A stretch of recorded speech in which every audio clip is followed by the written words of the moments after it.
The window of the war chamber was open 3 fingers' width, and that was enough. Mavrith had not meant to listen. She had only come to bring the king his evening tea, the ginger and clove brew that eased the tightness in his shoulders after a long day of council. The brass tray was warm in her hands, the porcelain cup steaming beneath the silver lid. She had walked these stone corridors 1,000 times in the last 2 years, always quiet, always careful, and always invisible to the lords and generals who passed her without seeing. But tonight, the heavy oak doors were closed, and the gap in the high-arched window let the voices spill out into the colonnade like wine from a tipped cup. She stopped. She should not have stopped. The first voice belonged to Lord Castellan Brevoort, the king's most trusted adviser, a wolf of nearly 70 winters whose counsel had shaped 3 reigns. His tone carried the dry edge of patient frustration. "Sire, the Eastern lords grow restless. They have waited 2 years for an answer. If you will not name a queen by the harvest moon, they will name one for you, and the consequences will be beyond even your control." The second voice was the one that stopped her breath. Velkar, her king, her secret, her promise, the man whose mouth had pressed against the soft skin of her wrist 7 nights ago, and whispered that she was the only woman who would ever wear his crown.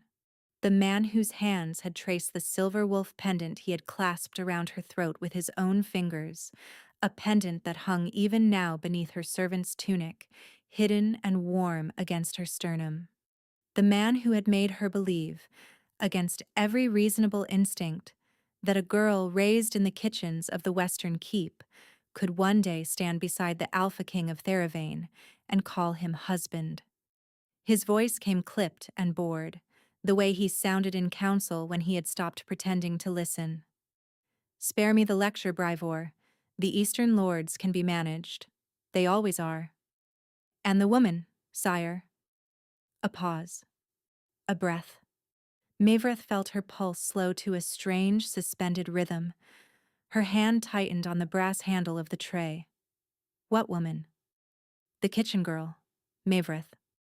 The one your guards have stopped questioning when she comes and goes from your chambers at hours no servant has cause to keep." Velkar laughed. It was not the laugh she knew. Not the low, warm sound that broke from his chest when she teased him about his serious mouth. Not the rough, half-strangled laugh he gave when she pressed her palm against the scar on his ribs and told him he was lucky she had been the one to stitch it. This laugh was thin, dismissive. The laugh of a man swatting at a fly. That, sire. She is a comfort, Brevoort. Nothing more.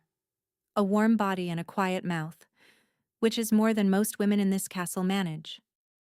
You may inform the Eastern lords that I will entertain their proposals before the harvest. The kitchen girl will not be a complication." Mavrith could not feel her hands. She could not feel the tray, though she knew it was still there, because the porcelain cup was rattling faintly against the silver lid in a sound only she could hear. Brevoort's voice came carefully. "And if she expects something more, sire? She has been seen often. Some of the staff have noticed. There may be attachment. I can do whatever I want, Brevoort." The words landed with the weight of an axe meeting wood. "She'll stay. She has nowhere else to go. That is the gift of taking a woman from the kitchens. They are grateful for the warmth, and they do not have the imagination to leave it."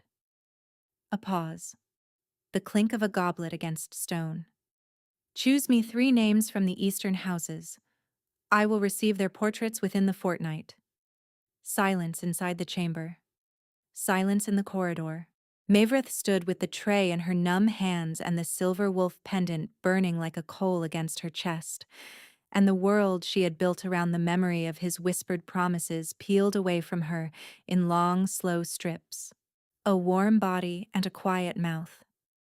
She had stitched the scar on his ribs in the dark of a hunting lodge, her hands steady when his had been shaking from the loss of blood. She had read to him from the old chronicles when his mother had died and he could not bear his own thoughts. She had carried his child for 11 days now, a secret pressed flat against her ribs, a secret she had been waiting to tell him on the night of the harvest moon because she had wanted the news to feel like a gift and not an ambush. A warm body, a quiet mouth. She had nowhere else to go. Mavreth turned, slowly, soundlessly, on the soft soles of her servant's slippers. She walked back down the colonnade. She set the tray on a side table at the second turning of the corridor, beside an arrangement of dried winter roses that had been placed there for the queen, who did not yet exist. She did not allow her hands to tremble until she was 3 corridors away. Then she ran. Not a panicked run, because the kitchen girls of the Western Keep were trained from childhood not to make a scene. A walking run. A purposeful, rapid, head-down stride that took her down the back stairs, through the laundry passage, past the kettle yard, and into the small windowless chamber off the herb pantry where she had slept for 2 years, on a narrow cot beside a barrel of dried thyme. She closed the door. She slid the iron bolt. And only then, only when no one in all of Theravane could see her, did Mavreth press both hands over her mouth and let the sound out. It was not a sob. It was something older and stranger, a noise that came from the place beneath language, the place where her grandmother's grandmother's grandmother had first made the sound when the world she trusted had revealed itself as a lie. It rolled through her like a wave and left her on her knees on the cold stone floor with her forehead pressed against the wood of the door. She remained there for a long time. When she finally lifted her head, her eyes were dry. The crying part was over. The crying part, she understood now, had been the easy part. She rose. She washed her face in the small copper basin beside her cot. She unfastened the silver wolf pendant from her throat and set it on the rough plank shelf above her pillow, where it gleamed in the candlelight like a small, cold accusation. Then she opened the cedar trunk at the foot of her bed and began to fold. A linen shift, 2 woolen dresses, the brown and the gray, a second pair of stockings, the small leather pouch that held the 7 silver pieces she had saved across 2 years, each one earned and hoarded against a future she had been foolish enough to believe in. The little wooden box of her grandmother's herbs, the pennyroyal and the silverleaf and the moonwort, none of which she would use, but all of which she would carry. The square of folded vellum on which she had written the names she had chosen if the child was a boy, and the names she had chosen if the child was a girl. She did not look at the vellum. She placed it at the bottom of the bundle. She did not take the pendant. The midnight bells rang in the high tower as she pulled her travel cloak from its peg behind the door. The servants' gate at the southern wall would be unwatched for the next 3/4 of an hour, while the watch turned over and the new captain made his rounds of the upper terraces. She had walked that gate enough nights, on errands for the head cook, to know the timing the way she knew her own heartbeat. She paused at the door of her chamber with her hand on the iron bolt. Inside her, deep and quiet, something moved. Not a kick. It was too early for that. Only a small, settling presence, a gathering of warmth in the place beneath her ribs. "It is only us now," she said softly. She drew the bolt back. She walked out of the western keep of Theravane and into the bitter, starlit cold of the courtyard. The southern gate stood unwatched, just as she had known it would. The road beyond it ran black and empty toward the foothills, the late snow on either side glittering under a thin moon. Mavreth pulled her hood up. She did not look back at the high-lit windows of the king's tower. What she could not see, in the highest window of that tower, was the figure standing very still behind the dark glass. She could not see the goblet of red wine slip from his fingers and shatter on the marble floor as he watched the small cloaked shape of her vanish into the dark beyond his gates. And she could not hear the howl that rose from his chest a moment later, a sound so raw and disbelieving that the wolves in the kennels below woke and answered, every one of them, in a chorus that rolled across the valley until even the priests in the lowest village paused at their altars and wondered what had broken in the heart of the king. Mavrith walked. She walked until the keep was a smudge of light on the horizon behind her. She walked until the smudge was gone. She walked until the only sound in the world was the soft crunch of her boots in the late snow and the slow, steady rhythm of her own breath, and the smaller, quieter rhythm of the heart that beat beneath her ribs and had nothing yet to do with kings or castles or kitchens or the cruel arithmetic of a man who had thought she had nowhere else to go. By dawn, she was past the stone bridge. By the second dawn, she had crossed into a country whose name she had only ever read in books. And by the time the king of Theravane tore open the door of her empty chamber and found the silver wolf pendant gleaming on the shelf above the cot, and the cedar trunk standing open and the small bundle gone, Mavreth was already a memory the late snow had begun to swallow. He stood in the doorway with the pendant in his fist for a long time. Then he began to scream her name. The first month, she did not allow herself to think. Mavrith crossed the foothills in 7 days, sleeping in shepherds' huts, and once in the warm hayloft of a barn, whose owner she paid in silver to ask no questions. She ate when she remembered to eat. She drank when she remembered to drink. The penny royal she had brought sat at the bottom of her bundle like a question she refused to ask. On the 8th day, she crossed the river at the broken weir and entered the country called Isara. It was a country she had only ever heard about in songs. The Isarans were not wolf-kind. They were a quieter people, farmers and beekeepers and clay workers, who had lived for 6 centuries in the long green valleys between 2 mountain ranges and who paid tribute to no king. Their villages were small, their roads were narrow. Their winters were soft. It was, Mavreth thought, a country in which a person could disappear. She gave herself a new name on the road. She had practiced it for 3 days before she said it aloud to another human being, and when she finally said it, to a woman selling apples from a cart at the edge of a town called Senfold, the name came out of her mouth, as if it had always belonged there. "Alwyn," she said. "My name is Alwyn." The apple seller did not look up. She handed her the apple. She took the half-copper. The transaction was complete. Mavrith had become Alwyn, and Mavrith was a woman who had never existed. She walked another 4 days. She came to a village called Brennock at the foot of a wooded hill, where the chimneys leaned slightly to the east from 100 years of prevailing wind, and where an old woman named Irene had buried her sister the previous autumn and was looking for a girl to share her cottage and tend her bees. Alwyn knocked on the door. Irene opened it, looked her up and down with the flat dark eyes of a woman who had survived 3 husbands and a famine, and said, "You are running from something." "Yes," said Alwyn. "A man?" "Yes." "Will he find you here?" Alwyn paused. "I do not believe so." Irene considered her for a long moment. Then she stepped back from the door. "Come in. The bees do not care who you were." That was how it began. The cottage had 2 rooms and a sloped attic.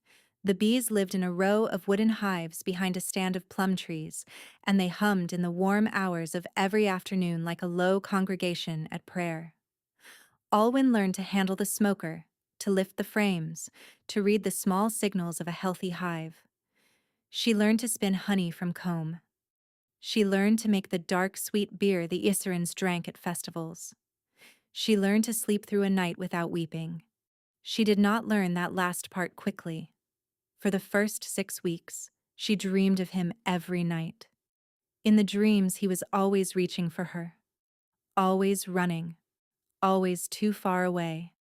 She would wake in the small attic bed with her hands pressed flat against her stomach and her cheeks wet, and the certainty, irrational and unshakable, that he was reaching for her in the waking world, too. That somewhere, far across the foothills, a man in a high tower was clawing at the bars of a cage she could not see. The pendant she had left behind sometimes appeared in her hand in the dreams. She would close her fingers around it and feel the heat of it, the small living warmth, and she would wake up clutching only the rough wool of her blanket. The mark on the inside of her left wrist, the one he had pressed his mouth to on the night of the lodge, had not faded. Among the wolf kind of Theravane, an unrequited claiming faded within a moon. The skin smoothed. The pale crescent dimmed and was gone, and the wolf who had been left behind was free to bond again. This was the law. This was the mercy. Her mark had not faded. In certain lights, it looked deeper than it had on the night he gave it to her. In certain hours, particularly the cold blue hours just before dawn, it grew warm enough that she could feel her own pulse through it like a second heartbeat at the edge of her hand. She did not let herself try to understand it. By the time the first crocuses pushed up through the dark soil at the edge of Irene's herb garden, Alwyn's belly had begun to round beneath her apron, and the old woman, who had said nothing for 10 weeks, finally spoke without looking up from the pot she was stirring. "It is his." "Yes," said Alwyn. "Does he know?" "No." "Will he?" Alwyn placed her hand on the small curve beneath her dress. The thing inside her shifted, almost imperceptibly, like a candle flame, guttering in a draught. "No," she said. "He will not." Irene stirred the pot. "Good," she said. That was the only conversation they ever had about the man Alwyn had run from, though the old woman watched her sometimes in the long evenings with an expression Alwyn could not quite read, an expression that might have been pity, or might have been something older, the look of a woman who had once stood at a different door with a different bundle and had also chosen to walk away. The summer Olwen became known in the village began with a child no one expected to live. The blacksmith's wife had labored for 2 days and a night, and the village midwife, a stout woman named Henor, whose hands had brought half of Brennick into the world, had finally come out of the cottage with her sleeves bloody to the elbow and her face the color of wet ash. She had said the words people in small villages dread above all others. "I have done what I can." Alwyn had been at the well, drawing water for Irene's evening bath. She had not meant to interfere. She had only meant to keep walking. But Henor was leaning against the cottage door with her hands shaking, and through the open window Alwyn could hear the labor screams of the blacksmith's wife rising and falling in the broken rhythm of a woman who had lost too much blood to fight much longer. And somewhere behind that sound, the smaller, wetter, more terrible sound of a child whose breathing had gone wrong. Alwyn set down her bucket. She walked across the lane. "May I see her?" she said. Henor looked at her with the dull surprise of an exhausted woman. "You are the bee girl, from Irene's." "Yes." "You are not a midwife." "No." "Then why?" Alwyn did not have a good answer. She had hands that knew how to stop bleeding. She had 2 years in the kitchens of a great keep where she had stitched scullery boys and stable hands and, once, a king. She had her grandmother's herbs in a small leather pouch on the windowsill of her attic room, herbs she had told herself she would never use again. "Because she is dying," Alwyn said, "and the child is dying, and I have seen this before." Henor stepped aside. It took 6 hours. The blacksmith's wife lived. The child, a small purple-faced boy with the cord wrapped twice around his neck, lived. Alwyn walked back to Irene's cottage at dawn, with the front of her dress stiff with blood, and her hands smelling of moonwort and silverleaf, and a herb she had ground from a paste her grandmother had taught her to make when she was 11 years old. When she woke, it was the next evening, and the entire village of Brennick knew her name.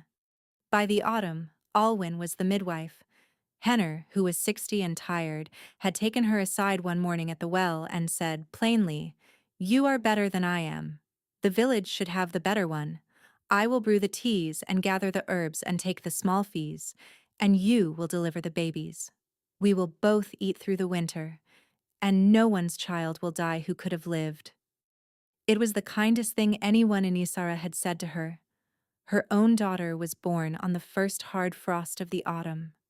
Irene delivered her, in the warm small bedroom at the back of the cottage, with the wind moving in the bare plum trees outside the window, and the bees humming faintly in their winter cluster. The labor was long but unremarkable.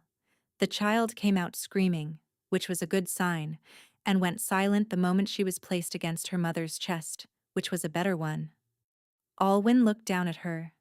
The infant had a thatch of dark hair, almost black, and skin that was warmer than human skin should be, and eyes that should have been the unfocused milky blue of every newborn, but were, instead, even in the first hour, a strange and clear and piercing pale gold. The eyes of a wolf-kind child. The eyes of her father. "Hello," Alwyn whispered. She kissed the small dark head. "Hello, my Sephirin." The name had come to her in the 7th month. In a dream she did not remember when she woke, and she had not chosen it so much as recognized it. It was a name that belonged to this child and no other. A name from no language Alwyn knew. A name the small gold eyes seemed to understand, because the infant blinked once at the sound of it, slowly, and then settled deeper against her mother's chest as if the matter were now decided. Irene, washing her hands in the basin, said nothing for a long time. Then she said, "You should know, Alwyn. The traders came through Brennick yesterday." Alwyn looked up. From the east? From the foothills. A small cold thing moved at the base of Alwyn's spine. "What did they say?" Irene dried her hands on a clean cloth. "They said the King of Theravane has not been seen in public in 7 months. They said the Eastern Lords have withdrawn their daughters' portraits because there is no one to receive them.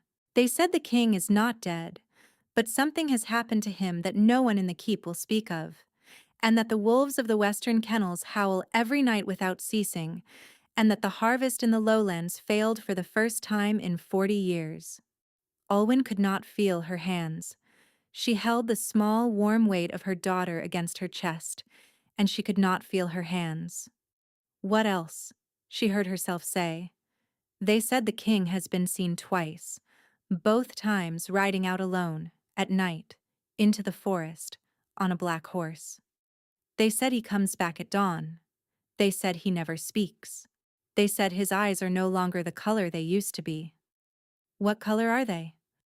Irene turned around. In the soft yellow light of the bedside candle, the old woman's face was very tired and very kind. "They said," she answered, "that the King of Theravane now has eyes the color of a winter moon, pale, almost white. The color, they said, of a wolf who has been searching too long for something he cannot find." Alwyn looked down at her daughter. Her daughter looked up at her, with eyes the pale gold of a king who had told an old advisor that a kitchen girl had nowhere else to go. Outside, the first hard frost glittered on the dark roof tiles. And somewhere far across the foothills, in a country Olwen had spent nearly a year teaching herself not to think about, something began to move. Spring came late to Brennick that year. The thaw began in the 2nd week of the 3rd month, slow and reluctant, the snow giving up its grip on the hills 1 inch at a time. Alwyn woke each morning to the sound of meltwater dripping from the eaves of the cottage and the smaller, more demanding sound of her daughter at nearly 5 months old, who had decided that dawn was the most important hour of the day and that her mother should agree. Sephirin was a strange and watchful child. She did not cry the way other infants cried. She made small, considered sounds, as if she were testing the air for something. She held her mother's gaze with a steadiness that made the older village women laugh and cross themselves at the same time. Irene had taken one long look at the pale gold eyes on the morning after the birth and had said simply, "She is not entirely of this world, you knew that." "I knew that," Alwyn had answered. What Alwyn had not known, what she was only beginning to understand, was that the strangeness of her daughter had begun to do something to the cottage itself. The bees were calmer. The hens laid every morning without fail. The herbs in the windowsill pots, which Alwyn had nearly killed twice the previous summer, had pushed out new green shoots in the dark months when nothing should have grown. On the night Sephirin was born, The late autumn frost on the cottage roof had thawed in a perfect circle around the chimney, and Irene, who had lived in the house for 40 years, had stood at the kitchen window staring up at the bare slates for a long, quiet time and had said nothing at all. Alwyn did not speak of these things. She delivered babies, she tended bees, she nursed her daughter. She told herself every morning when she woke that the news the traders had brought in winter was only a story, and that stories grew larger the further they traveled, and that the king of Theravane was none of her concern. The mark on her wrist did not let her forget. It had grown warmer through the long winter.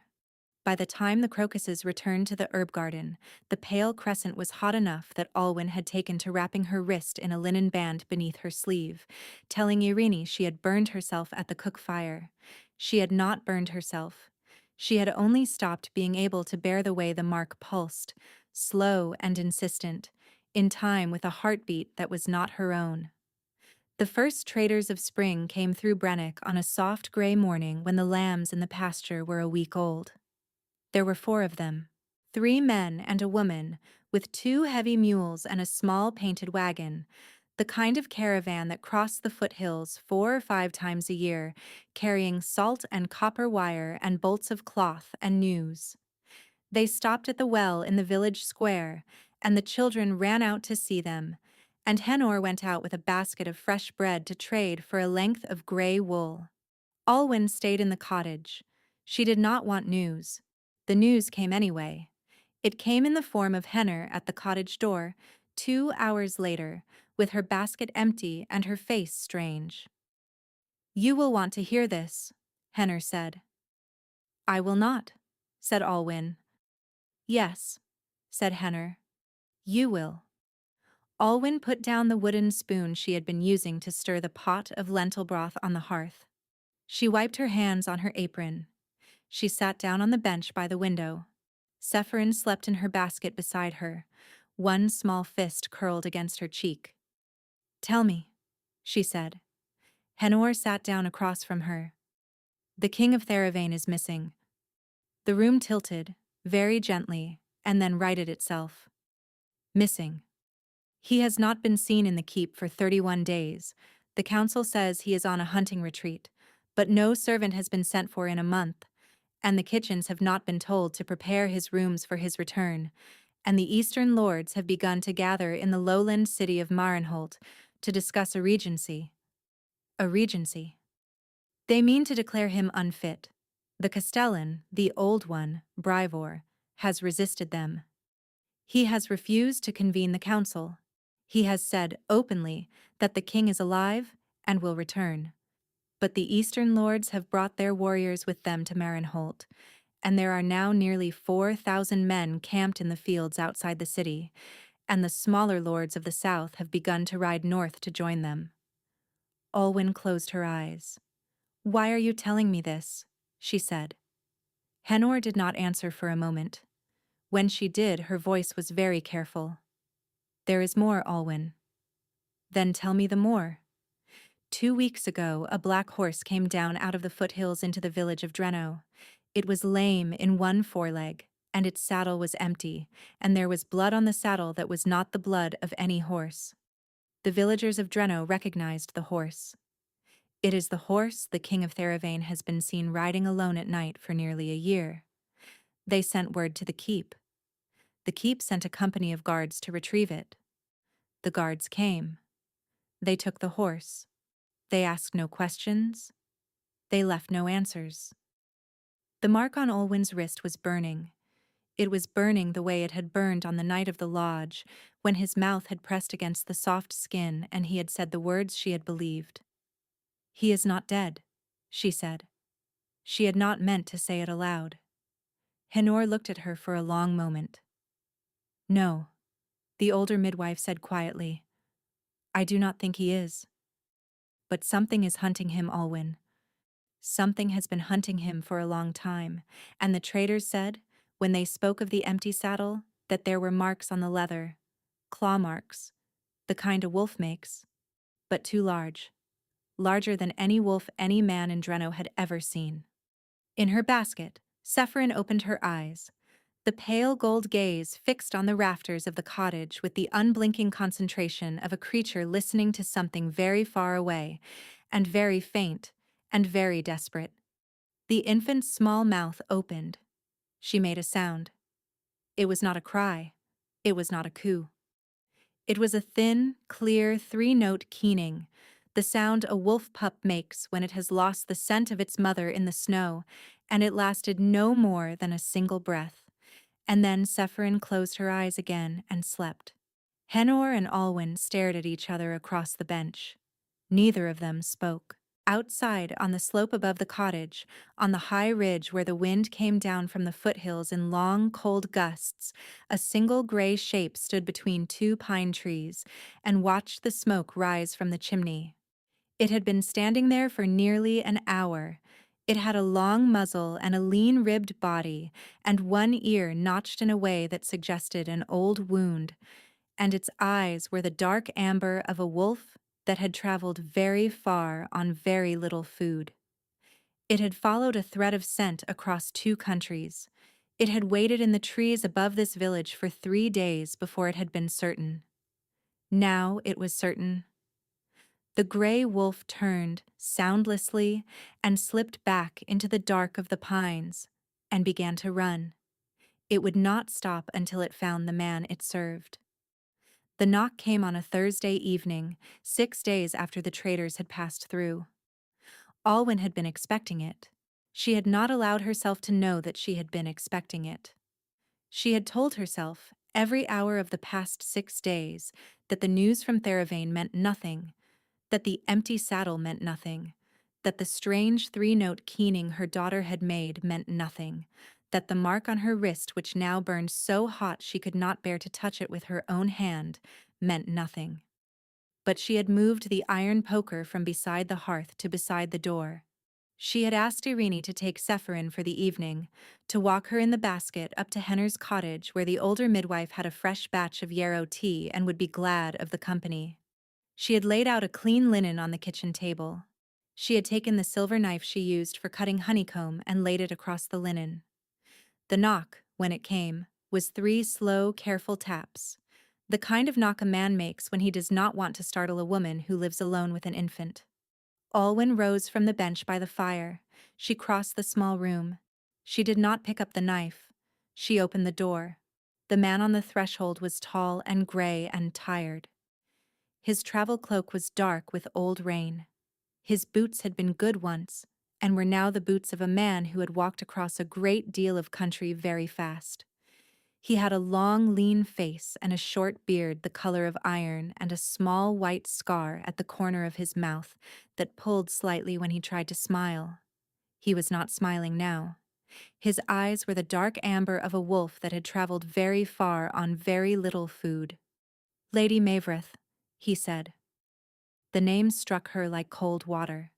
She had not heard it spoken aloud in a year. She had said it in her own mind perhaps 6 times, and never aloud, and the sound of it in another voice, in a man's voice, in a voice that knew her, made her hand tighten on the doorframe so hard the wood creaked. "That is not my name," she said. "No, my lady, it is. It has been the only thing I have been certain of for a year. May I come in?" "No."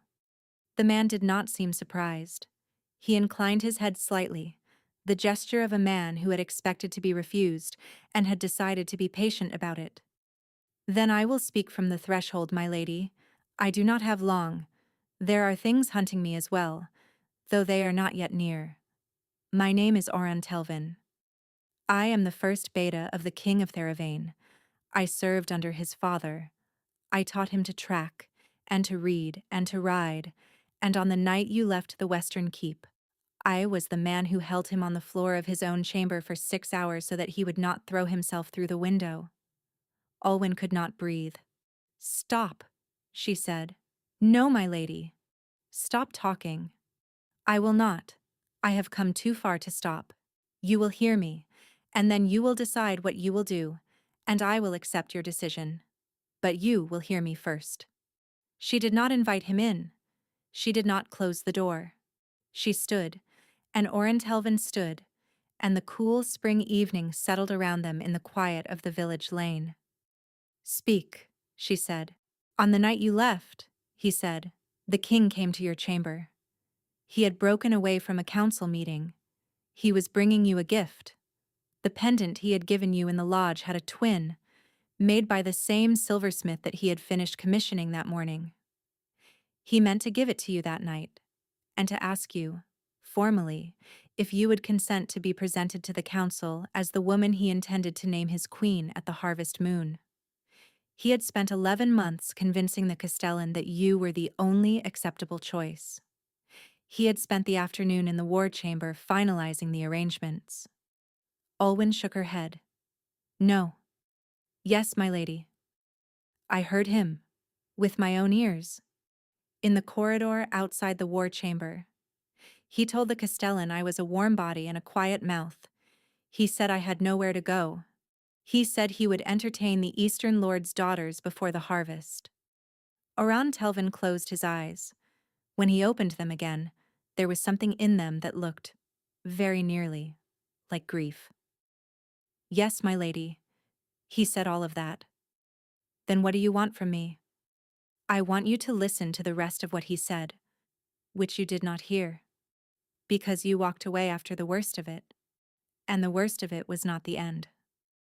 Alwyn's heart was beating too fast. She did not want to hear the rest. She had carried the worst of it for a year. She had built a life around the worst of it.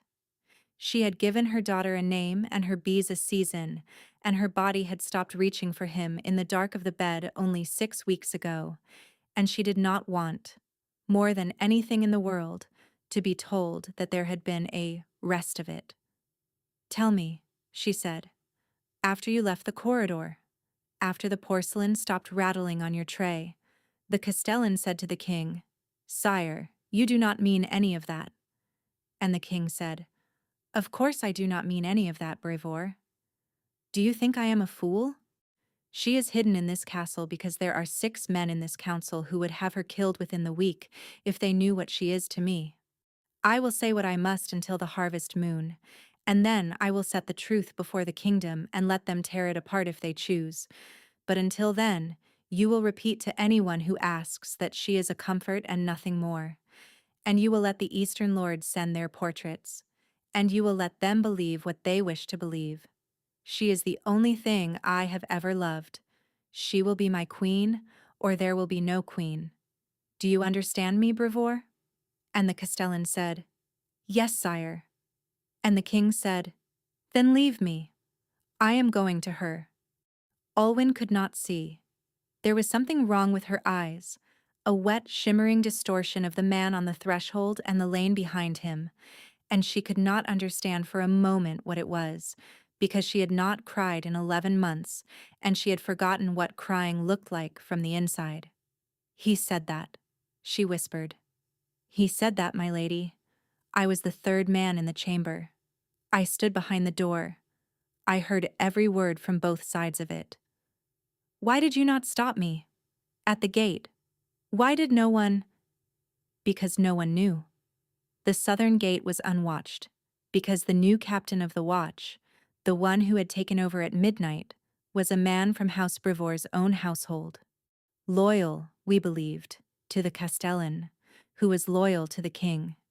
It is now my belief, my lady, that the captain of the watch was not loyal to anyone in that chamber. It is now my belief that he was paid by the same hand that arranged for the war chamber window to be left open 3 fingers' width on a winter night. I believe you were meant to overhear what you overheard. I believe you were meant to walk away. I believe the conversation that followed, the conversation in which the king said the truth, was not meant to reach you. It was meant to be heard only by the Castellan and by me." The world was very quiet. "Who?" she said. "Who would do that?" "That, my lady, is the question I have spent a year attempting to answer, and which I came here tonight to tell you I have answered." He reached, slowly, into the inside of his travel cloak. He withdrew a folded square of dark vellum, sealed in black wax with a sigil Olwen did not recognize at first, and then did. A serpent. coiled around a crown. "This is the sigil of House Verilyn," Oran said, "the eldest of the eastern houses. Their daughter was the third portrait the king refused to receive. Their lord is the man who, 2 months ago, ordered the king's black horse driven into a ravine in the foothills with the king on its back. The king survived. The horse did not. 4 of his guards did not. The king has been hunted across his own kingdom since that day. And he has been hunted alone, my lady, because the only thing that has kept him alive is that he refuses to lead them to anyone he loves, and he knows that there are now perhaps 6 people in the world he loves, and one of them is in this cottage, and another of them, I would guess, is sleeping in a basket at the cottage of your friend up the lane." Olwen made a small sound. It was not a word. "They have not yet found you, my lady, but they will. They have followed me. I have been more careful than any man in 3 kingdoms for a year, and they have still followed me, because they are very good, and because the prize, in their eyes, is very great. I have perhaps 2 days, perhaps 3. I came to tell you this, and to give you a choice, because the king made me swear, on the night of the ravine, that I would never bring you to him against your will. He made me swear that I would tell you everything, and that I would let you decide, and that if you decided to remain in your new life, I would help you disappear more deeply than you have already disappeared, and I would die before I led the men of House Verilyn to your door." Oran lowered his eyes. "That is what I have come to say, my lady." In the lane behind him, somewhere up toward the village square, a dog began to bark. It was the wrong kind of barking. It was the high, frantic barking of an animal that has seen something move at the edge of the trees. Oran head came up. His eyes in the failing light were no longer tired. "My lady," he said, very quietly, "I think I was wrong about the 2 days." The barking stopped. It stopped the way barking stops when the dog has been silenced. Olwen stepped back from the door. "Come in," she said. "Now." He came in. She closed the door. She drew the bolt. She picked up the silver knife from the linen on the kitchen table. And on the high ridge above the cottage, where the gray wolf had stood watching 6 days before, 3 new shapes had appeared between the pines. They were not wolves. They were men. They wore dark cloaks and dark masks, and they moved down the slope toward the village of Brennick, with the quiet, careful pace of men who had been hunting one woman for a year and had finally found her. The first one came through the back window. He was very fast and very quiet, and Olwen did not see him so much as feel the shift in the air of the small kitchen as the shutter swung open behind her. She turned with the silver knife in her hand, and Oran turned at the same moment, and the man in the dark mask was already through the window with a curved blade in each hand, and he was already swinging. And Olwen understood, in the flat, dispassionate way a person understands these things in the moment they happen, that she was about to die. Oran was faster. The first beta of the king of Theravane, who had served under 3 reigns and taught a boy to read and a man to ride, did not draw a weapon. He did not need to.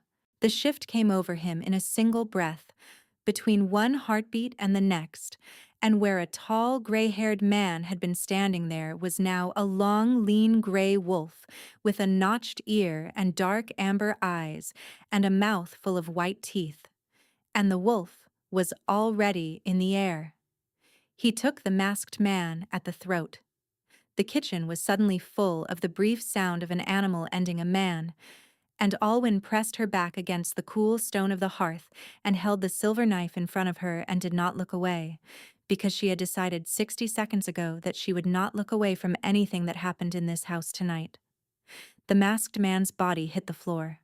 Oran shifted back. He was breathing hard. There was blood across his mouth and down the front of his travel-stained shirt, and he wiped it on his sleeve with the absent gesture of a man who had done this many times before. "There are 2 more," he said. "At least." "Sephirin," Olwen said. The word came out of her before she had thought it. She is at Henner's cottage, up the lane. How far? 4 cottages, the blue door. Then you will go to her now, my lady, and I will follow in a moment, and we will go from there to the bee field behind this cottage, and through the gap in the hedge into the wood, and we will not stop walking until we are past the river. Around? Yes, my lady. Thank you. He looked at her for half a breath. Go, he said. She went. She did not run, because running in a village lane at dusk drew eyes, and the eyes she did not want to draw were already drawing themselves toward her cottage through some instinct she did not have time to wonder at. She walked, fast and low, with the silver knife held flat against her thigh under the fold of her shawl, past the wheelwrights, past the Coopers, past the empty cottage of the old weaver who had died at midwinter, and at the blue door she did not knock. She pushed the door open and she stepped inside, and she said in the smallest, steadiest voice she could manage, Henor, Irene, get up. We are going. The 2 old women looked up from the table. Irene had Sephirin against her shoulder. The infant was awake, the pale gold eyes wide and fixed on her mother's face the moment Olwen came through the door. Irene did not ask any questions. She had known, Olwen understood now, since the first night a year ago, when she had opened her own door to a girl on the run. She had known this evening would come. She had perhaps even known it would be tonight, because she had been waiting at Henner's cottage with her travel cloak on, and there was a cloth bundle beside her on the bench that Olwen recognized as her own bundle from the cedar trunk, packed and ready, with a clean dress and a folded blanket and the small wooden box of her grandmother's herbs sitting on top. Beefield, Irene said, and the gap. Yes, Olwen said. Henor says. The village will need someone. Henor nodded, once, and rose, and crossed the kitchen, and pressed her dry, warm palm against Olwen's cheek for a single moment. Go, bee girl, she said. Olwen went. They were halfway across the bee field, Irene with the bundle and Olwen with Sephirin pressed tight against her chest beneath her cloak, when the second masked man came at them from behind the hives. He came fast. Irene, who was 68 years old and had buried 3 husbands and a sister, did not hesitate. She swung the cloth bundle with the full weight of her shoulder, and the corner of the small wooden box of herbs caught the masked man across the temple with a sound Olwen would not forget for a long time, and the man went down on one knee in the wet spring grass between the hives. Olwen was already past him, running for the gap in the hedge, and behind her she heard Irene say something to the masked man in a language Olwen did not know, an old language, a language with the shapes of older words in it. She heard the man cry out. She heard the bees. She heard the bees rising from every hive in the field in a single rolling roar of sound, 10,000 small wings lifting at once into the cool spring air.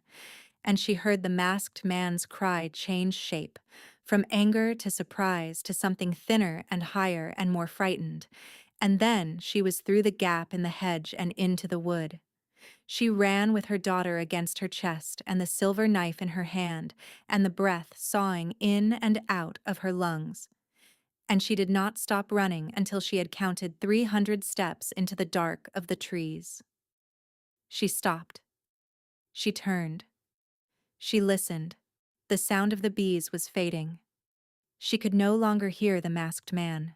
She could not hear Irene either, and the silence where the old woman should have been made something inside Olwen's chest fold over on itself in a way she could not afford to feel just now, and would have to feel later. Sephirin, against her chest, was perfectly silent. The pale gold eyes were open. They were watching the dark of the wood with an attention that did not belong in the face of a 5-month-old child. Where is he? Olwen whispered to her daughter. She did not know why she was asking. She did not know who she meant. Where is he, my heart? Sephirin's small dark head turned, very slightly, on her mother's shoulder. She was looking northeast. Olwen looked northeast. Through the columns of the pines, perhaps 100 yards away, perhaps less, a single shape was moving. It was moving fast. It was moving at the loping, ground-eating pace of a wolf in a hurry, and it was a very large wolf, and it was black. And even in the half-dark of the spring evening, Alwyn could see that its eyes were the color of a winter moon, pale, almost white. The mark on her wrist exploded with heat. She gasped. She nearly dropped the silver knife. She pressed her free hand against her wrist through the linen wrapping and felt, beneath her palm, a pulse that was not her pulse, a heartbeat that was not her heartbeat, a thunder that had been searching for her across 2 countries and a year, and had finally found the thread. The wolf stopped between 2 pines. It lifted its great head. Its pale eyes found hers across 100 yards of dark wood, and Alwyn felt, through the burning mark on her wrist and through the strange, small heart of her daughter, and through some older part of herself that she had been pretending for a year did not exist, the moment when the wolf understood what it was looking at. The wolf made a sound. It was not a howl. It was a single low note, almost a question, the sound a creature makes when it has been wrong about every single thing in the world for a very long time and has just discovered that one thing, exactly one thing, is the way it had hoped.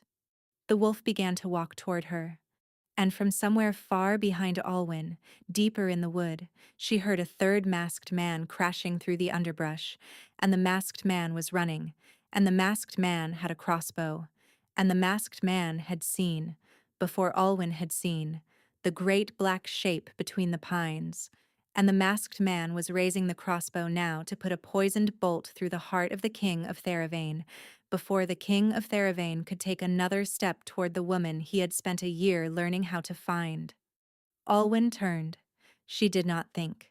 She ran toward the masked man with the silver knife in her hand and her daughter against her chest, and she opened her mouth to scream a warning to a man she had not seen in a year, and had not forgiven, and had not stopped loving for a single hour of a single day, and the scream came out of her, raw and full, and the king of Theravane, between the pines, lifted his head at the sound of her voice for the first time in over a year, and the masked man pulled the trigger of the crossbow. The bolt left the crossbow. Olwyn saw it, in the strange slowed-down clarity of a moment that contained too much, the dark line of it cutting through the air between the pines, the pale fletching catching the last of the spring evening, the angle of it perfect, the angle of it intended, the angle of it traveling toward the great black wolf who had just begun to walk toward her. She did not have time to scream a second warning. The wolf moved. It did not dodge the bolt. It did not have time to dodge the bolt. What it did was stranger and faster. A thing Alwyn would think about for a long time afterward and would never quite be able to describe, because what the wolf did was turn its shoulder into the path of the bolt, as if it had decided, in the half-breath available to it, that the bolt was the smaller problem, and the woman with the infant was the larger one. The bolt struck the wolf high on the left shoulder. The wolf did not fall. The wolf did not slow. The wolf came across the 100 yards of dark wood in a series of long, bounding strides that ate the distance the way a fire eats dry grass, and Alwyn, running toward the masked man with her silver knife held flat against her thigh and her daughter pressed against her chest beneath her cloak, understood only afterward that she had stopped running, that her body had stopped because her body had recognized, before her mind had caught up, that the man she was running toward was already a dead man. The masked man fumbled at his belt for a second bolt. The black wolf reached him. There was a sound. It was not a long sound. It was the brief, authoritative sound of a very large animal ending a man who had 30 seconds earlier been certain he was going to be paid a great deal of money for a small piece of work. And then the sound stopped, and the masked man went down between 2 pines without even the dignity of a final breath, and the wood was quiet again, except for the soft, labored breathing of the wolf, and the smaller, frightened breathing of Olwyn, and the entirely silent attention of the child against her chest. The wolf turned. pale eyes the color of a winter moon, found her. He took one step toward her. He stopped. The bolt was still in his shoulder.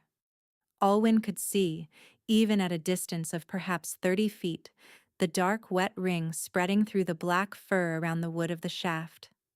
She could see, too, the way his left foreleg was beginning to tremble, the way his head had lowered slightly, the way the pale eyes had gone very carefully blank in the manner of a creature that has decided it will not allow itself to fall over until certain matters are concluded.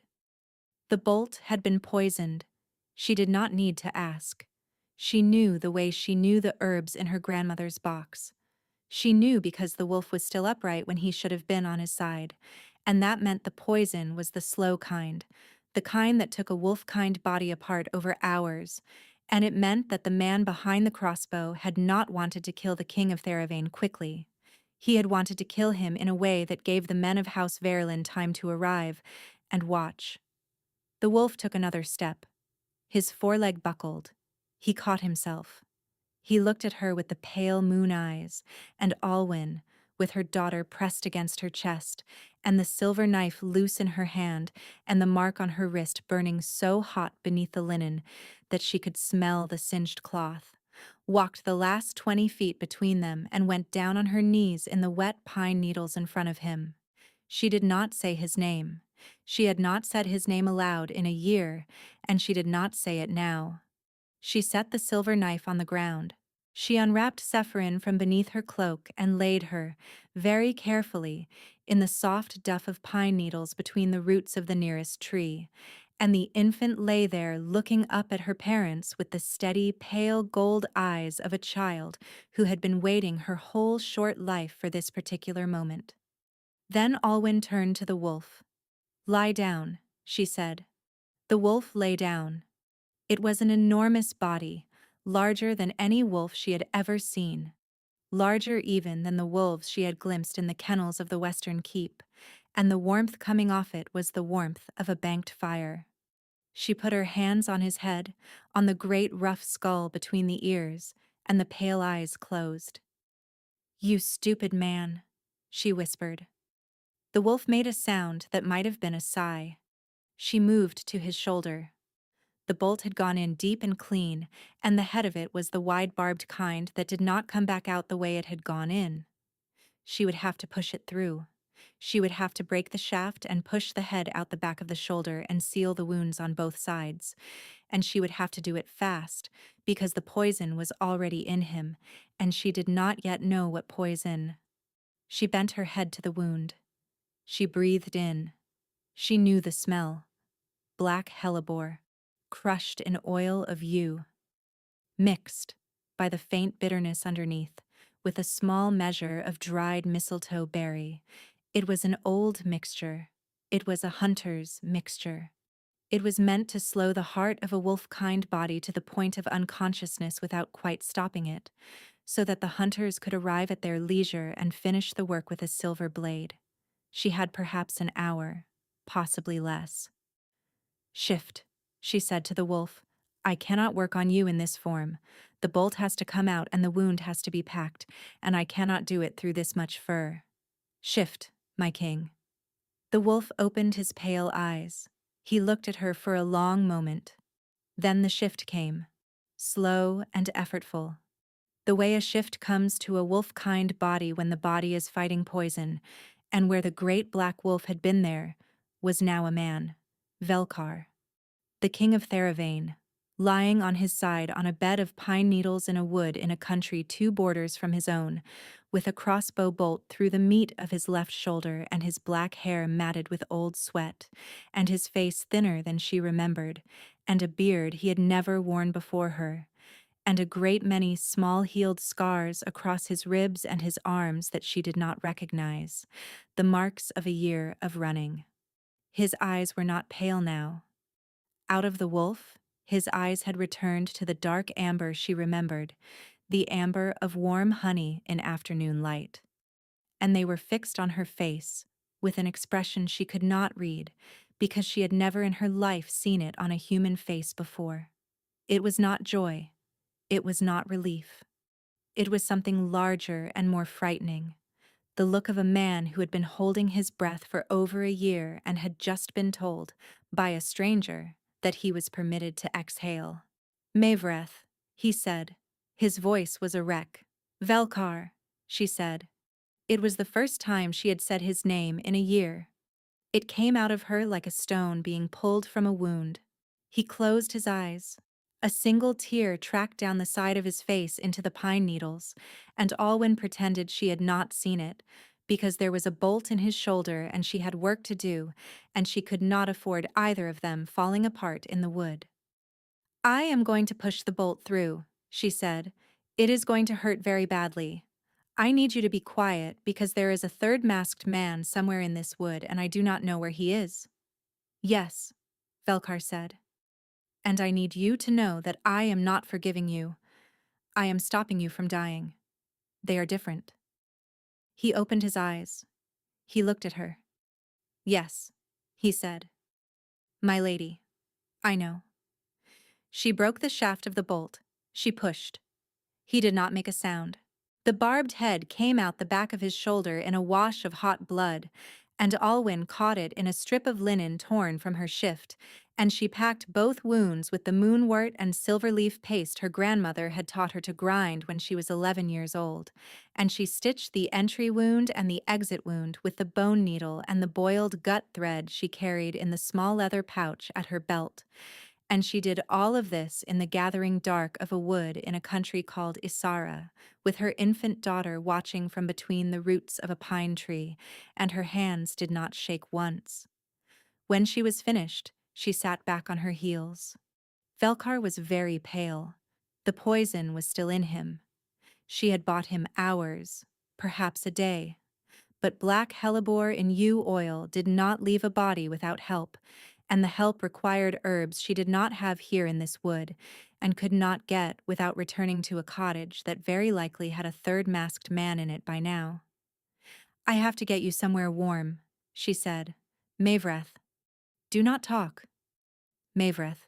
The child. I said do not talk. Is she ours? She closed her eyes. She had known the question was coming. Yes, she said. Velkar made a sound she had never heard a man make before. It was not a sob. It was the sound of a man learning for the first time in a year that the world had not been entirely a punishment. Her name, he whispered. Sephirin. Sephirin. Yes. He turned his head slowly toward the small, dark-haired infant between the pine roots. Sephirin's pale gold eyes had not left his face since the moment he had shifted. The infant lifted one small fist. Velkar's face broke. Hello, little one, he said, in a voice that did not sound like the voice of any king. Hello. Hello. I am sorry I am late. Alwyn looked away. She looked away because if she watched the king of Theravane weep at the sight of his daughter, she was going to lose the careful thing she had built around herself in the last year, and she could not afford to lose it yet. There was still a third masked man unaccounted for. There was still poison in Velkar's blood. There was still Irani, whom she had left in a bee field with bees rising and a man on his knees, and a silence afterward that she had not yet allowed herself to interpret. She picked up Sephirin. She helped Velkar to his feet. He swayed. He set his teeth. He stood. Orand, he said. Coming, Alwyn said. If he can. We cannot wait for him here. No. There is a charcoal burner's hut, half a mile north. I delivered his wife of a stillborn last autumn. He owes me. He will not ask questions. Lead, Velkar said. She led.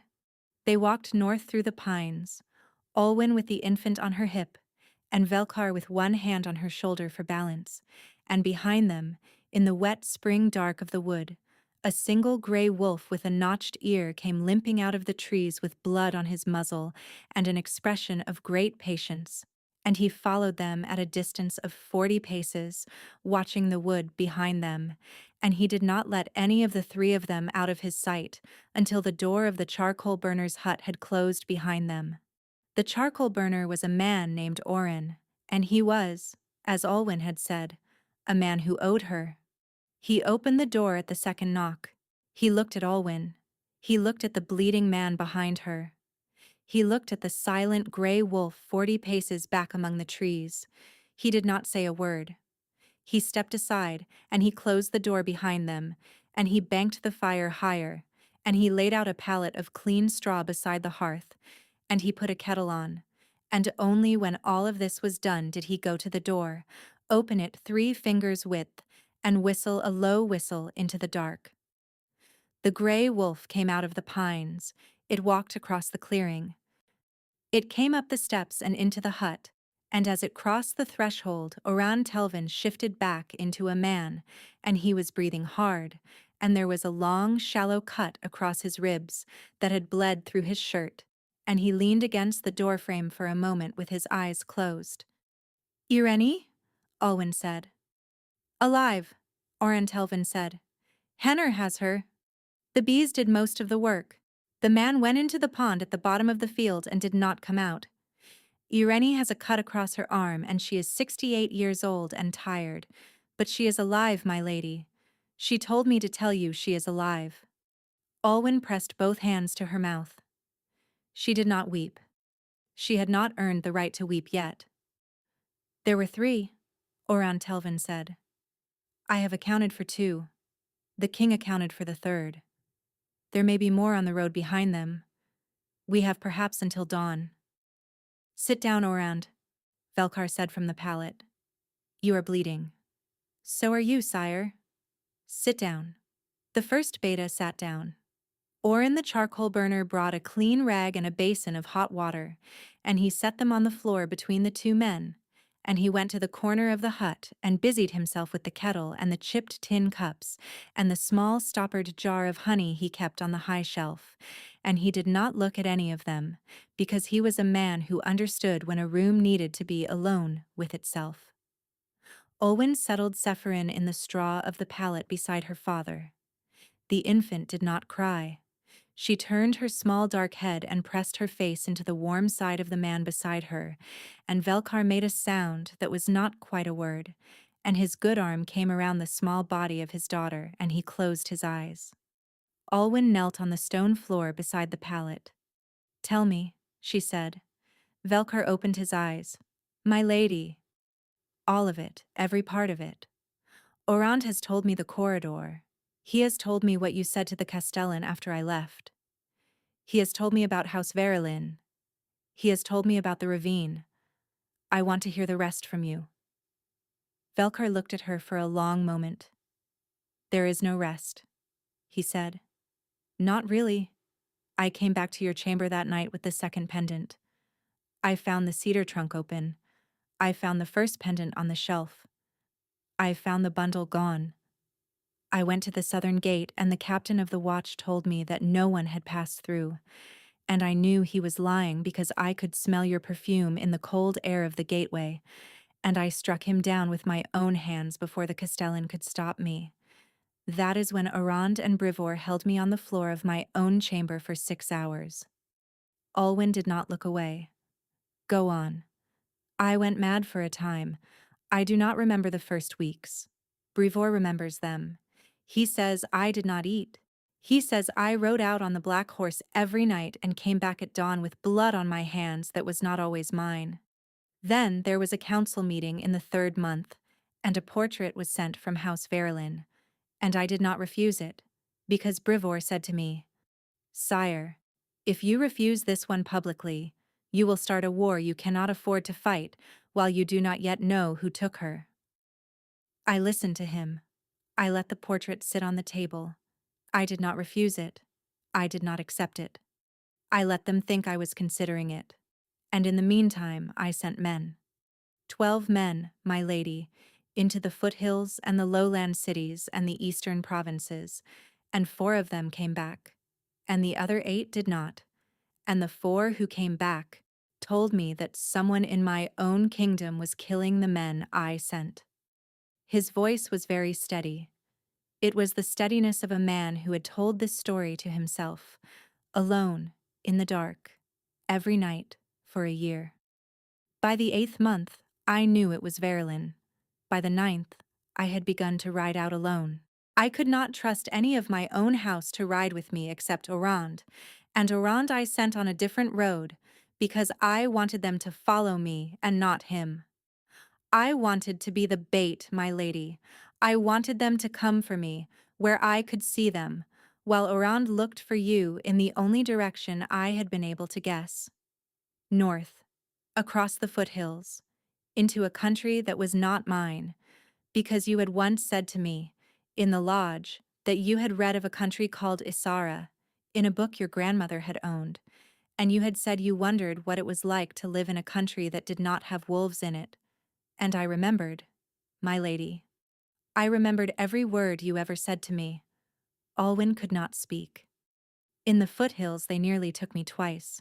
In the 11th month they put a silver blade between my ribs in a tavern in a town called Dreno, and I crawled into the snow and I bled for 9 hours, and I would have died there, my lady, and I would have been glad of it, except that on the 8th hour I felt the mark. Alwyn closed her eyes. You felt it, she whispered, on my wrist.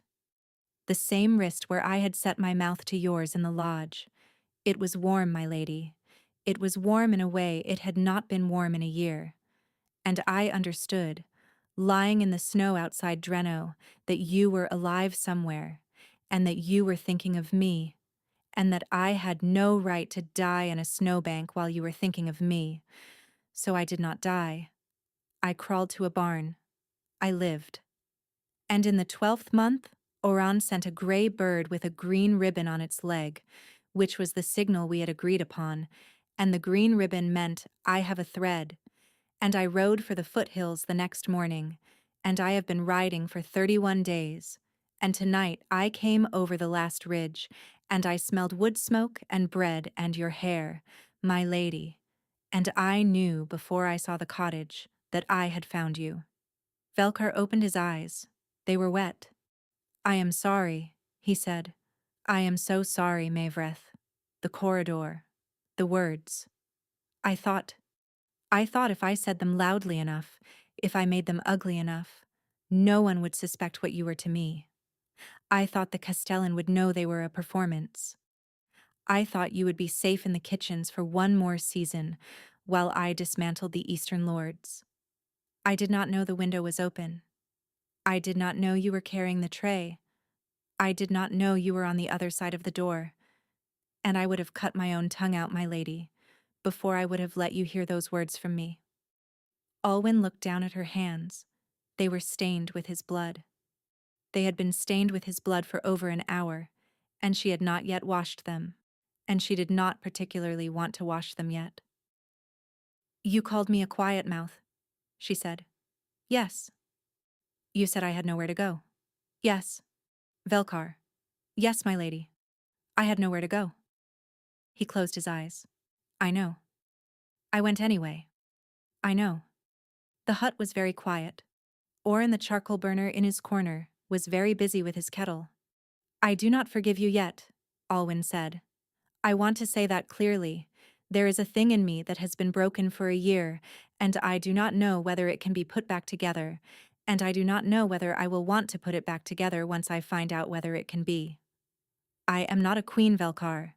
I am a midwife in a village called Brennick. I have a friend named Irene, who is 68 years old, and who took a knife in the arm tonight because of you. I have a daughter who has eyes the color of yours, and who will not be raised in a tower with men outside her window who want her dead before her first birthday. I came across 2 borders to keep her from that life. I will not return to it. Velkar opened his eyes. He did not argue. He did not protest.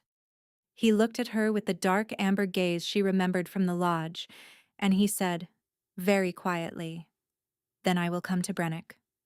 What? I will come to Brennick. I will burn the keep. I will renounce the crown. The Castellan can hold the kingdom in trust for whichever of my cousins he prefers, and I will come to Brennick, and I will keep bees with you, and I will not ever again say a word in any corridor, in any building, in any country, that you are not standing beside me to hear. Alwyn stared at him. For one moment, One full astonished moment she believed him. He meant it. She could see, with the bone-deep certainty of a woman who had once known this man better than she had known herself, that he meant every word. He would do it. He would burn the keep. He would set down the crown. He would come to a small village in Isara and learn to handle a smoker and tend the hives. And he would do it tomorrow if she said the word. And he would never once in the rest of his life resent her for asking it. The mark on her wrist pulsed. Sephirin, in the crook of her father's arm, made a small sound. It was the same three-note keening she had made on the night the traitors had come, the thin, clear sound of a wolf pup that has lost the scent of its mother. Alwyn looked at her daughter. Then she looked at the wall behind Velkar's head, because she could not look at him for what she was about to say. "No," she said, "you will not." Velkar did not speak. "You will not come to Brennock. You will not burn the keep. You will not set down the crown, because if you set down the crown, the men who put a bolt through your shoulder tonight will sit on it within a year, and they will spend the next 40 years grinding the bones of your kingdom into meal, and your people will starve, and the eastern lords will turn the lowlands into a place where girls like me are sold for copper at the spring fair. You will not do that. I will not let you do that. There are 900,000 people in Theravane who do not know my name and who have done nothing to deserve House Verilyn, and I will not be the woman they curse for the rest of their lives because she took their king to a cottage in Isara to keep bees." She stopped. She breathed. "You will go back. You will take the crown. You will tear House Verilyn out by the roots, and you will salt the ground where they grew, and you will do it quickly, because I am giving you a year, Velkar. 1 year. From this dawn. To make Theravane a country where my daughter can walk into a courtyard without being killed before she is 2. And then," she said, "if at the end of that year you still want to come to Brennock, you will not have to come. I will come to you." Velkar opened his eyes. He looked at her. "You will come?" "Yes."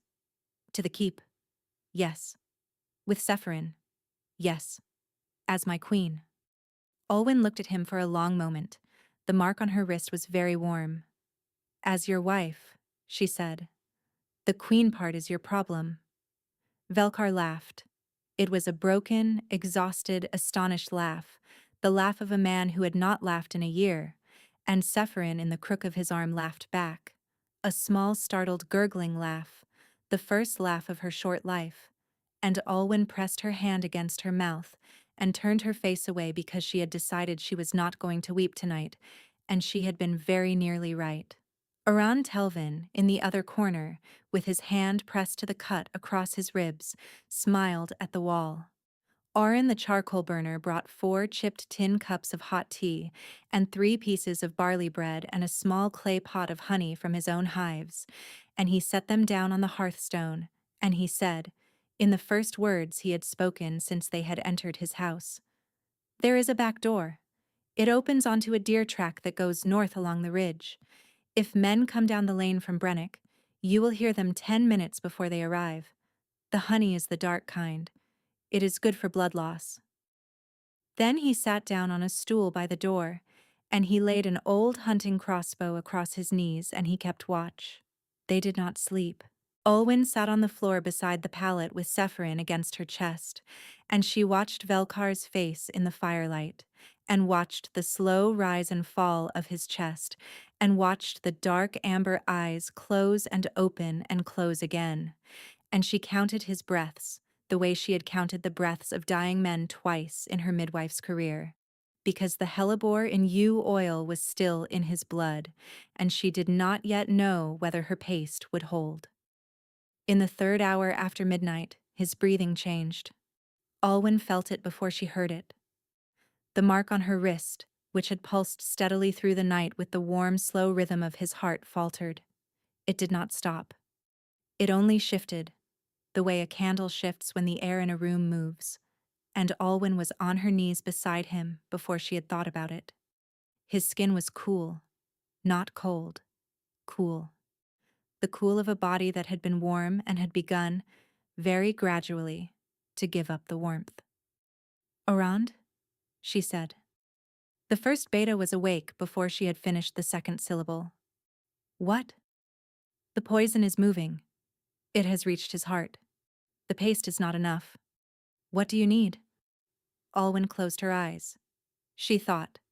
The proper antidote to black hellebore in yew oil was a tincture of crushed valerian root and dried angelica steeped in goat's milk for 3 days, and she did not have any of those things, and even if she had them, she did not have 3 days.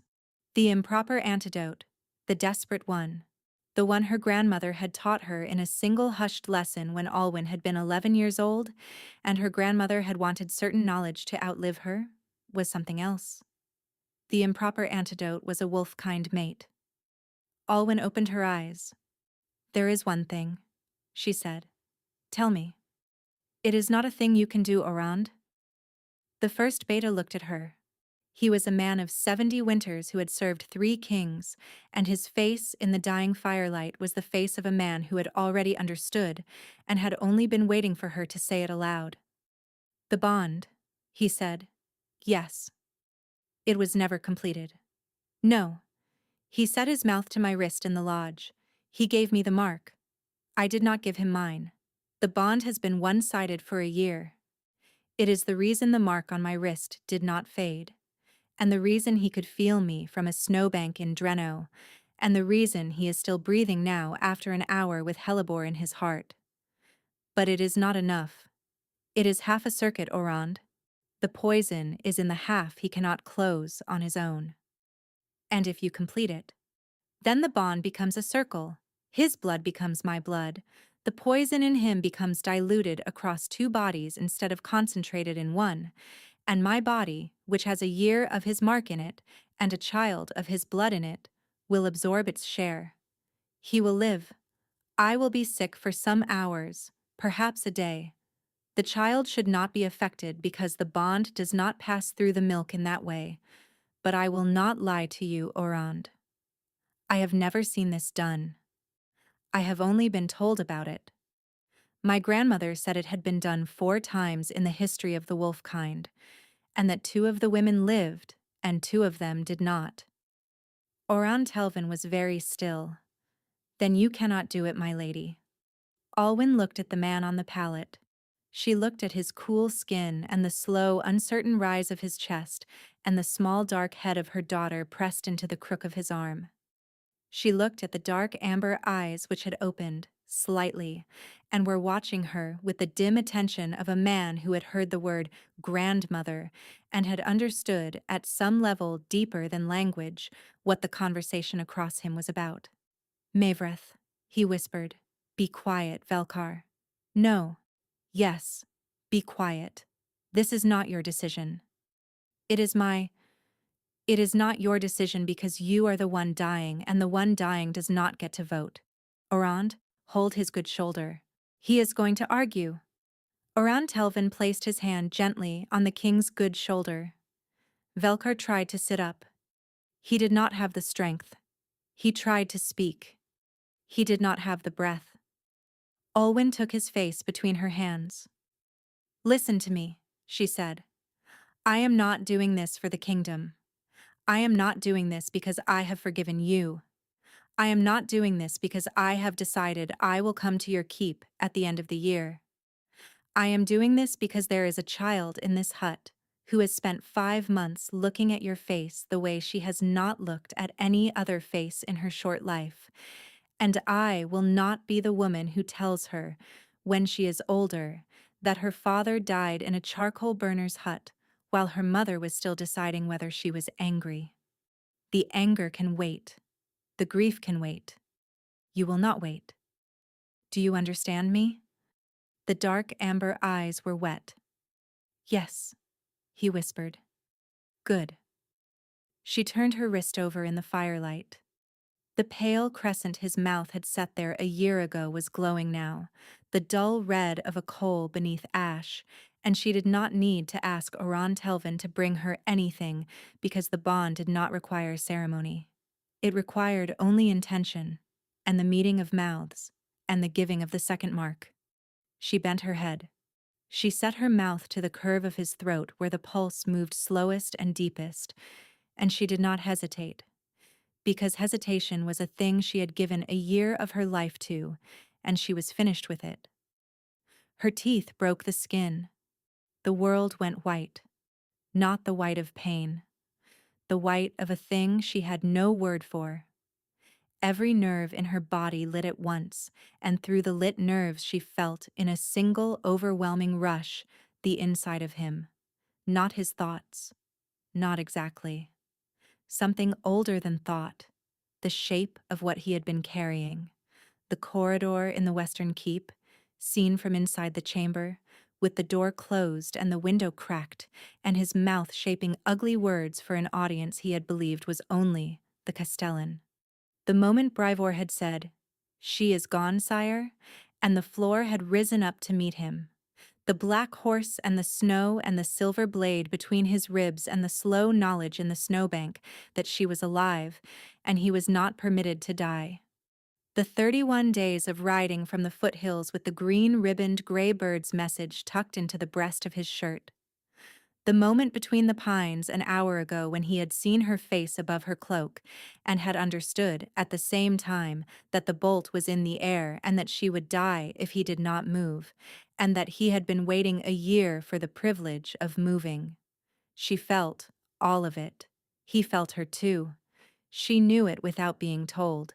He felt the bee field and the cottage and the late autumn frost on the night of Sephirin's birth, and the small purple-faced infant she had pulled into the world by the cord. He felt Irene and Henner and the apple cellar in Senfold. He felt the 6 weeks in which she had dreamed of him every night and the long months afterward in which she had not allowed herself to, and the morning she had named her daughter for a name that came from no language either of them knew. He felt the silver wolf pendant on the shelf above her cot, and the moment she had decided to leave it there. She lifted her mouth from his throat. He was breathing. Not cool now. Warm. The warmth of a body that had decided, against all the calculations of the poison in it, that it was going to live another night. The dark amber eyes were open. They were full of tears, and full of something else. The quiet, astonished thing a man carries in his face when he has been forgiven, before he has quite finished asking for it. "Mavrith," he whispered. "I am here," she said. The hut tilted, very gently. She had time to set Sephirin down on the pallet beside her father, with great care. She had time to say to Oran Telvin, "The basket, my herbs, the small green packet, brew it in water, give it to me when I wake." She had time to think, with a small, calm pride, that she had not after all been one of the 2 women who did not live. Then the floor came up to meet her, and she went into the dark with the warmth of her king's hand closing, very carefully, around her wrist. She slept for 19 hours. When she woke, the spring sun was coming through the small high window of the charcoal burner's hut, and Irene was sitting beside the pallet with a cup of yarrow tea, and Sephirin was asleep against her shoulder, and Velkar was sitting up against the wall with his arm in a clean sling, and his face the color of a man who had been very sick and was now only tired, and he was watching her with the dark amber eyes she had once believed she would never see again.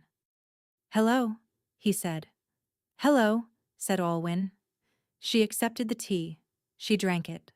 Oren Telvin came in from outside, where he had been watching the road, and he reported that no further men of House Verlin had appeared during the night, and that Oren had walked down to Brennick at dawn and brought back the news that the village was quiet, and that 2 bodies had been found, one in the bee field and one in the wood, and that the village council had decided, after some discussion, that the bodies belonged to no one anyone in Brennick had ever met, and that the matter would not be reported beyond the ridge. "They have closed around us," Irene said, with great satisfaction. Her arm was bandaged neatly above the elbow, and she was smiling. "They have," Oran Telvin agreed. Alwyn looked at her old friend and at her daughter asleep against the old woman's shoulder. "Irene," she said, "the language, In the bee field. What did you say to him? The old woman looked at her with the flat, dark eyes that had once opened a door to a girl on the run, and her smile became something smaller and older and more private. The bees and I have an agreement, Alwyn. It is older than the kingdom your king rules. Some doors the running keep open without knowing it. You found mine. That is enough for one lifetime. She did not say more, and Alwyn understood that she was not going to. Alwyn looked at Velkar against the wall. She looked at the empty cup of yarrow tea in her hand. 1 year, she said. Velkar inclined his head. 1 year. And then I come to you. With our daughter. As my wife. As your wife. The queen part is still your problem. He smiled. It was the first true smile she had seen on his face since the night of the lodge, and she had to look away from it, because she was not ready to look at it directly yet. When she opened her eyes again, the light through the small high window had moved a hand's width across the wall, and the world outside the hut had become, in some way she could not yet articulate, a different world than the one she had walked into. The year passed. Alwyn did not see Velkar during the year. This was the agreement. He left the charcoal burner's hut on the 3rd morning, with Oran Telvin beside him, and a borrowed horse beneath him, and a bandaged shoulder under his cloak, and he rode east toward the foothills.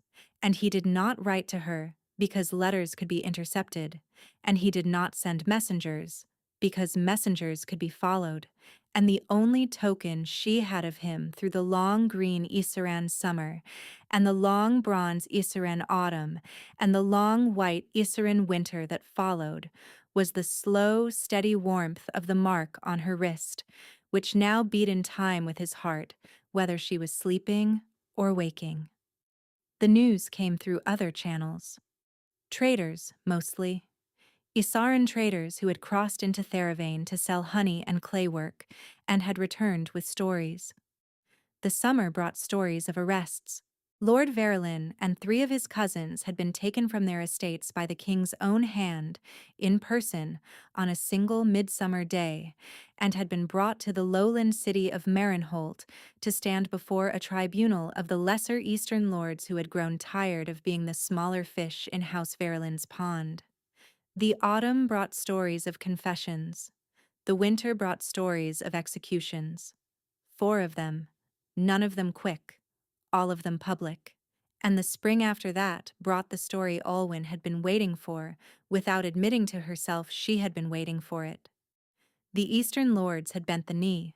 The lowland cities had been pacified. The harvest of Theravane, which had failed for 2 years running, had come in heavy and full, and the wolves of the western kennels, which had howled every night for a year and more, had gone quiet, and the king of Theravane had stood in the great hall of the western keep on the morning of the harvest moon and had spoken, before the assembled lords of the kingdom, the name of the woman he intended to wed. It was not a name any of them recognized. It was not Mavreth. It was not Alwyn. It was a third name, a name the king had asked her permission to use in a folded letter that had come to her by way of Oran Telvin 3 weeks before, the only direct message she had received from him in the entire year.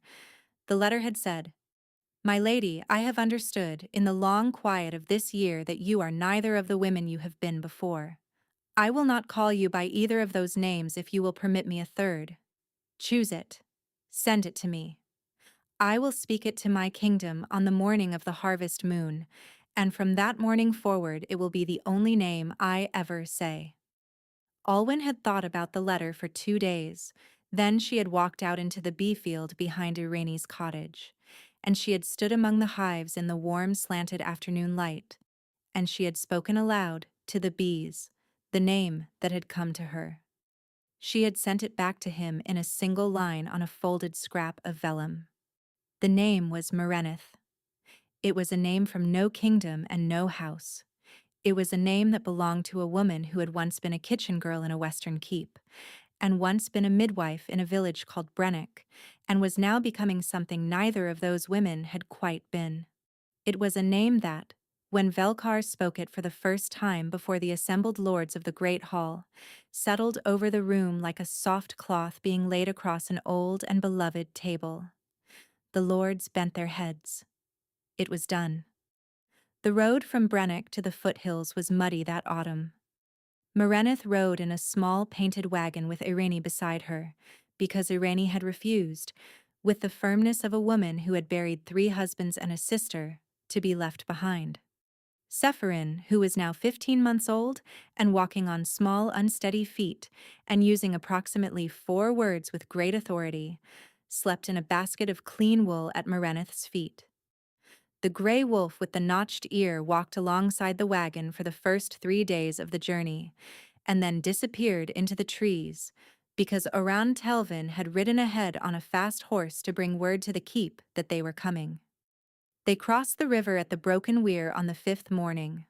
The ferryman was the same ferryman who had carried Merenith across in the other direction a year and a half earlier, and he looked at her now with the careful, absent gaze of a man who was choosing not to recognize her, and she looked at him with the careful, absent gaze of a woman who was choosing to be unrecognized, and the crossing was completed in silence and with great dignity on both sides. On the 7th morning, they came over the last ridge before the western keep. Merenith stopped the wagon. She got down. She lifted Sephirin out of her basket and settled her on her hip. She walked the last 50 paces to the crest of the ridge alone, with her daughter against her side and her travel cloak loose around her shoulders, and she stood at the top and looked down at the great gray shape of the keep, where she had once carried trays of ginger and clove tea down stone corridors. The keep had not changed. The woman looking at it had. A single rider was coming up the road from the keep toward the ridge. He was riding a black horse. He was not in armor. He was not in ceremonial robes. He was in a simple dark riding coat, and his hair had a fresh thread of gray through the black at the left temple that had not been there a year and a half ago, and his arm, the one the bolt had gone through, sat slightly differently on the reins than the other arm, and Merenith understood, watching him ride up the road, that he had not asked any of the lords of the council to ride out with him. He had come alone. He had wanted the meeting on the ridge to belong to no one but the 3 of them. He stopped the black horse at the foot of the ridge. He dismounted. He walked up the slope. When he reached the crest, he did not speak. He looked at her, and at the small dark-haired child on her hip with the pale gold eyes, and at the country behind her that had hidden them both for nearly 2 years, and his face did the thing it had done in the charcoal burner's hut, the small breaking thing she had seen only twice before in her life. She set Sephirin down on the grass. The child took 2 unsteady steps toward her father, and then a third. And then, with the absolute concentration of a 15-month-old, whose vocabulary contained 4 important words, she said the second one. Da. Velkar went down on his knees in the autumn grass. He gathered his daughter against his chest with his good arm. Merenith walked the last 3 paces between them. She knelt in the grass. She set her hand on the side of his face, and he pressed his cheek into her palm, and the mark on her wrist, which had beat with his heart through every hour of the long year apart, went quiet for the first time in a long time, because there was no longer any distance for it to span. "Hello," she said. "Hello," he said. She did not say, "I forgive you." She did not need to. He had not asked. They knelt on the ridge in the autumn grass for a long time, with their daughter asleep between them, and behind them on the road below the great gray keep waited the assembled household of a king, and a kingdom that had learned, in the long year of his absence and his return, the name of the woman it was waiting to receive. When at last they stood and lifted the child between them, and walked together down the slope toward the waiting horse, Merenith did not look back at the country behind her. She had carried it with her. She would carry it always.